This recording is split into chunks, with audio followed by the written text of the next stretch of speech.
Hey guys, আবারও চলে এলাম একটা নতুন ভিডিও নিয়ে। তোমরা দেখতে থাকো। আজ করব ম্যাগি মোমো।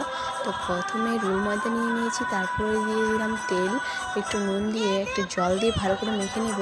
তো আমার মাখা হয়ে গেছে। তারপরে আমি কেটে নিয়েছি লঙ্কা, রসুন আর আদা আর পেঁয়াজ কুচি। তো সব একসাথে কেটে নিলাম। তারপরে ম্যাগিগুলো বার করে নেব প্যাকেট থেকে। তো বের করা হয়ে গেছে। মশলাগুলো আলাদা করে নেব।